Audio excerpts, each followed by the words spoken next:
When I come around, got the whole thing wobbin', wobbin'. Now we move on to our next topic. We got coaches on the hot seat. And there are some coaches on here that their seats are getting hot, cold, warming up. And right now, my first coach that comes to mind when we're talking about coaches on the hot seat, we got Ed Orgeron at LSU. Now, Ed Orgeron had stints at Ole Miss, ultimately failed there, went to USC, became an interim head coach, won a lot of meaningful games there, ultimately wasn't the guy there that hired, was it Steve Sarkisian? Steve Sarkisian then got fired, and Clay Helton replaced him. Ed Orgeron is now at LSU, and I believe he's putting together the most highest paid staff because I believe the old Washington defensive coordinator is there, and he is the highest paid defensive coordinator in all of college football, I believe. I cannot tell you his name off the bat. Really? How do you Ed Orgeron has seemingly not been able to recruit as well. He has not been able to really been able to get the production on the field as well.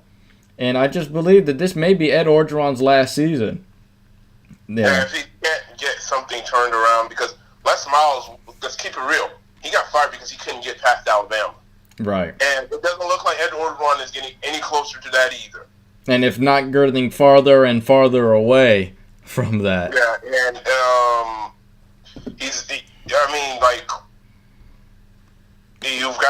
you got to be thinking about possibly making that switch if you're LSU. If there's a bigger names out there possibly that you can snag out of there. I mean, like, they might have missed out on the Jimbo Fisher thing. And also missed out on the current UT head coach that's there. And, they missed out on a lot of guys, and they're like, well, I guess we're stuck with Ed Orgeron, it seems like. But, I mean, if you look at the notable games, obviously the upset they had was against Auburn. But there's these games, they've lost to, they're playing BYU and Chattanooga. They're supposed to handily beat them. They lose to Mississippi State 37-7. They barely beat Syracuse by 9 points and then lose to Troy by 3 the next week. They are getting handed, they are, not winning games, and they're one of the most weirdly inconsistent teams here. David Aranda. Yeah. Aranda. He used to coach at Wisconsin when Wisconsin had the number 1 ranked defense. Right. Yeah. Yeah, that was their guy. But yeah, and I just think Ed Orgeron, has just not been able to put it together. And I don't know about this season. We're eventually gonna talk on the SEC for their preview, but I don't think you're looking at them maybe at best or the third team in the SEC West. Just based, because at best too. Absolutely. Because obviously Auburn and Alabama are gonna be Alabama 1, Auburn 2. And then Ed Orgeron's fighting for third, and you just fired Les Miles because he couldn't beat LSU or Auburn. Auburn or Alabama on whatever season each one of them decided to go to the national championship. I mean, these aren't Les Miles-esque type of range that he's kind of pulled off. 9-4 sounds like a net Les Miles type of year. Right. Finishing third in the SEC West. Sounds kind of like those last 2 years of my Les Miles. Yeah, so I think the reason why LSU fans are mad is because you just fired a guy who did all this. Doing the same thing, essentially. Yeah. And if not, probably recruiting better than you are too. So it's like you moved laterally or a little bit more down. Yeah, I mean, we'll see how his recruits turn out, because up to now, the guys who have gone to the NFL and all those are obviously Les Miles guys. Right. We'll see what he does with his own class, because sometimes it's not about how highly you recruit people. You don't have to get all the 5 stars in the world, but if you can develop that guy 5-star to be a future NFL first-round pick or a future NFL player or All-American or whatever whatever you're trying to get out of him, if you can develop that player to being a really good player in college football, you won the battle more so than just winning the recruiting class there, because the recruiting class isn't really settled and graded until those guys graduate. Right. Other coaches on this list for me, Dana Holgerson. We just talked about him having Will Grier on the team. He did go 7-6, and granted, he was close in those games, but I do believe that he's been there for quite some time. He did go to the Orange Bowl with that West Virginia team, but he still needs to step up his game, and I think this is the year where you can hopefully catch. I mean, Oklahoma State will have a down year this year, losing Mason Rudolph and James Washington. Teams you may need to worry out for, maybe like a team like UT in that division, but Kansas State isn't gonna. You should be able to beat them. Teams like Iowa State as well, you need to be beating them. The only teams that I feel like he can lose, I think the only teams he should lose to is Oklahoma and maybe Texas this year, with the talent he has on offense alone. But, knowing those other teams in this conference also have a lot of talent as well. Last but not least, Brian Kelly. Brian Kelly at Notre Dame, I believe, is also on the hot seat for me. How do you feel? I don't think Brian Kelly is necessarily in the hot seat, because his kids are graduating, and every time he has a bad year, he pulls off a really good year, to make up for it. He hasn't really had 2 really consecutive years where he's lived up to expectations. Just when expectations are high for Notre Dame, he seems to kind of fold a little bit. But the years where they're kind of like under the radar, like that year where they ended up going to the Fiesta Bowl, they came into the season unranked, and they kept winning a bunch of games, and they got themselves all the way to the Fiesta Bowl. But those are the years that he tentatively does better, when the pressure is not on him. Even the year they went to the national championship, I don't even believe they were ranked. The year that they faced Alabama in the national championship, they weren't ranked. Those are the years that Brian Kelly seems to succeed, where he's successful. He finds a way to save his job.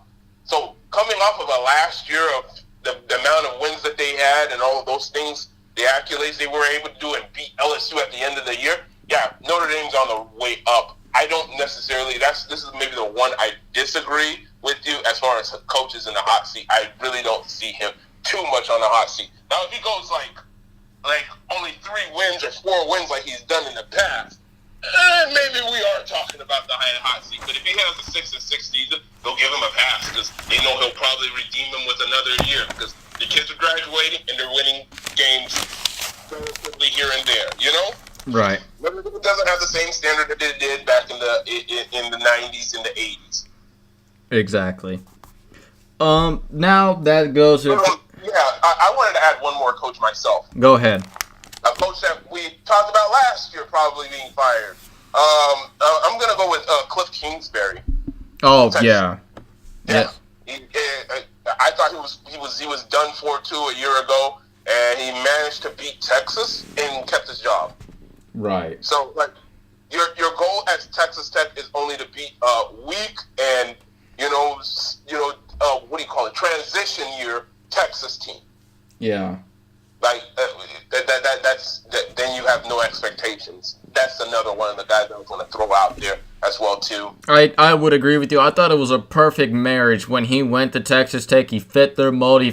He's gotten prize recruits, but let me tell you this: he's one of the few that let Baker Mayfield go. And he thought that Patrick Mahomes. Davis Webb and all these other guys too, but it's not like he didn't find a quarterback out of the 3 of them. Oh yeah. Honestly, I know Baker Mayfield went number 1 overall draft pick, but if I had my choice as a quarterback, I'm taking Patrick Mahomes over all 3 of those guys too. I'm sorry. If I had to redo it, I'm taking Patrick Mahomes out of all 3. Yeah. And the thing is, I think he's more suited. I don't think he's ready to be a head coach. I think he's very much more suited as a offensive coordinator or a quarterback, the quarterback positional coach, because that's one thing I know for sure that he has. I mean, you see the talent that he's acquired, and it's Texas Tech. You know how hard it is to get recruits to go to Lubbock, let alone. It's obviously a hard place to recruit and all of those type of things, and there's a limitations that he's going to have. And I think that even if he was to get fired, he'll get another chance later on. Oh, 100%. I think. Young enough where they'll probably get another shot, and somebody will be like, we want a coach with coaching experience that might, that might catch the eye of recruits as well too down the line, who has coaching experience, and they'll go back and look at Cliff Kingsbury. He'll get another shot, and then he'll always have that excuse that this is Texas Tech. This isn't exactly, this isn't exactly Alabama. This isn't exactly Michigan, There's only a limitation on what you can do at Texas Tech from a year-to-year scan base. Right.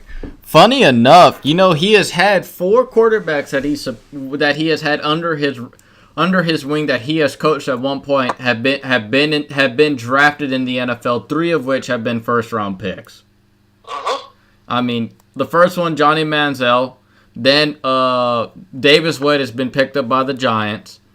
Then there is Patrick Mahomes with Kansas City, and now Baker Mayfield. So it's not like he hasn't, I think the Johnny Manziel one probably the one his biggest influence on, and same with Patrick Mahomes. More so, those are the ones that he has coached. He developed them, and Lincoln Riley runs a lot of stuff that Cliff Kingsbury runs too. So it's like you tutored him, and now he's going to another place, and now he's destroying you with the stuff he learned from you. Yeah. Baker Mayfield got that from him too, and so did Davis Webb, obviously playing for the Bear Raid out there at Cal. Yeah, exactly. So but developing quarterbacks is nice and all, but winning games is a lot better. Fan, especially if I was a Texas Tech fan, I'd be like looking at like those win category as well too. Like, yeah, we get nice quarterbacks and everything, but do we win with them? Is our goal to get guys to the NFL, or is our goals to win the game? Because as a college football fan, I can care less if my team has 0 NFL draft picks if I have a national championship, or I win the Big 12 championship, or, get wins. I'd rather take wins over individual successes. Of course. As a college football fan. Right, exactly. Yep, and so that goes about it for the coaches on the hot